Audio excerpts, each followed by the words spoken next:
Musalia Mudavadi seems to really enjoy the deportation of Willie Mutunga and Martha Karua and other activists who were deported from Tanzania.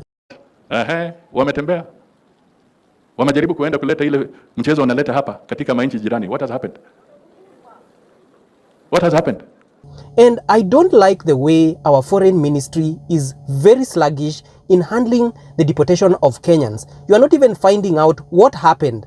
Have you reached out, even through diplomatic channels, to the Tanzanian authorities to ask about their treatment, their arrest, detention and deportation back to the country? This is something that we'll take up through the diplomatic channels. I think it is something that has happened quite suddenly, as you're aware. And I think my focus now should be that can we help the individuals who are there to get out of the situation fast. I was waiting for him to tell us that he actually spoke to the Tanzanian authorities about it. But to my surprise, Musalia Mudavadi did not have any contact with Tanzanian authorities even 24 hours after even a former Chief Justice of Kenya has been held incommunicado in a foreign country, in a neighboring country, in a country that you're supposed to have a bilateral trade, you're supposed to have bilateral agreements, in a country that we boast to be a community. We even have a passport that claims that us Kenyans, Ugandans and Tanzanians are a community. And yet, we are not really community in real sense. Has the ministry, its officials, reached out to them to just speak to them about their ordeal there and what happened? No, I've not done that. Do you intend to? I will. When? I will. Don't worry, I will do. And that's not even worse. Musalia Mudavadi decides to side with what Suluhu said in Tanzania. Tusitowe nafasi. Walisha haribu kwao.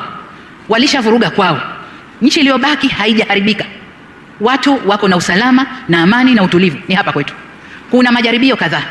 Niwaombe sana vyombo vya ulinzi na usalama na nyinyi wasimamizi wa sera zetu nje kutoa nafasi kwa watovu wa adabu wa nchi nyingine kuja kutovuka hapa kwetu. Hapana, hatutatoa nafasi kwa kiumbe yoyote kuja kutuvurugia hapa. What caught my attention is the fact that they were not in a hurry to bring back Boniface Mwangi, and they've not been in a hurry to bring back Boniface Mwangi. The family of Kenyan activist Boniface Mwangi, who has been missing for 3 days alongside Uganda's Agatha Twaahire, is calling on Tanzania President Samia Suluhu to account for their whereabouts, dead or alive. They insist that the strained diplomatic ties between Kenya and Tanzania have nothing to do with Mwangi and have criticized both governments for their silence regarding his status.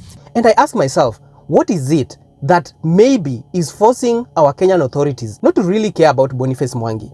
The High Court has certified as urgent a petition filed and which seeks to bar the nominees to the IEBC from attending approval hearings in Parliament or taking the oath of office. Kelvin Roy Omondi and Boniface Mwangi have moved to court to block the National Assembly and the Chief of Staff and the Head of Public Service, Felix Koskei, from proceeding with the process. And guess who wants the IEBC to be formed as soon as possible? Musalia Mudavadi. Lakini we are seeing people who are getting worried. They want to delay elections. They went to court when the first process started. They said they wanted conversation, a dialogue. Dialogue was held. The process has started again. Through proxy, the same fellows are going to court to delay. Surely, you cannot have an IEBC of all tribes. So going by what Musalia Mudavadi has just said, you can see that this is a higher stake for Kenyan government. And that's why Boniface Mwangi was allowed to go inside the country while other activists were left in the airport. Because this was a trap. They wanted him inside the country so that they could arrest him and do whatever they are doing to him right now. So, as we speak, this is the reason, according to me, that Boniface Mwangi is still being held. It's because he has a case in the High Court. He has filed it and it has stopped the parliamentarians from approving what the president has put his finger on. The president wants the IEBC commissioners who are friendly to him, according to many people. The petitioners have further told the court that certain names were subsequently, in an opaque and in unclear circumstances, sneaked in as having been shortlisted, and they were subsequently interviewed by the now defunct IEBC selection panel in very unclear circumstances. The court papers noted that the selection is not based on merit, as some of the candidates did not achieve high scores in their interviews, and some have integrity issues, while other candidates were irregularly added to the shortlist, thus compromising the process and inviting the court's sanction. Before High Court Judge Lawrence Mugambi, the petitioners in their prayers told the court that the nominations contravene the Constitution in that they are not representative of Kenya's diverse communities, adding that it exclude other ethnic communities and persons with disabilities, and were selected without any prior consultation with the opposition political parties as required under the National Dialogue Committee report and the Independent Electoral and Boundaries Commission Amendment Act of 2024. This stopping is making the government not have bragging rights that the IEBC is now formed. And I believe that this is a lesson that they are teaching Boniface Mwangi.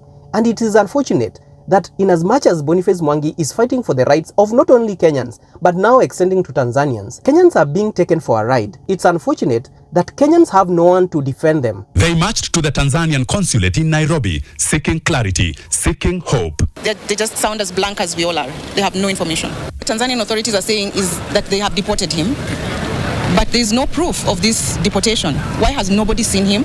Why has nobody heard from him? The way I know Boni, he'd have contacted me one way or another. It's very unfortunate that a prime cabinet secretary would actually side with a country that is demeaning the rights of Kenyans.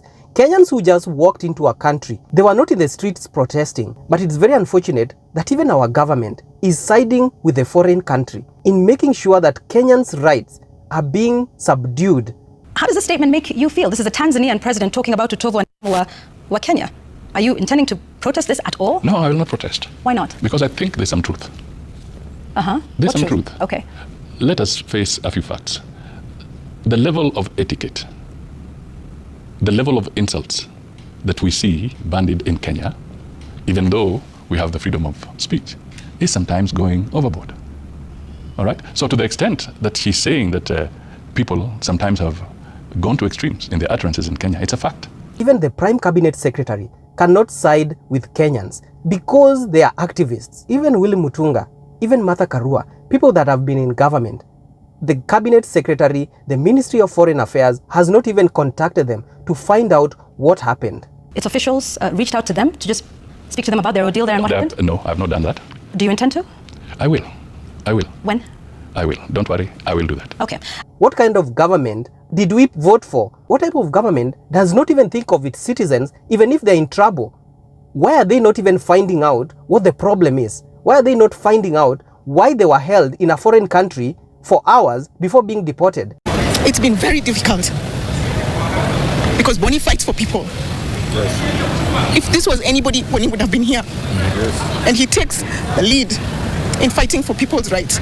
So for his rights to be violated in this way, it is completely unfair. So now it is upon us Kenyans to realize the government will not side with those who are usually against them at any given point.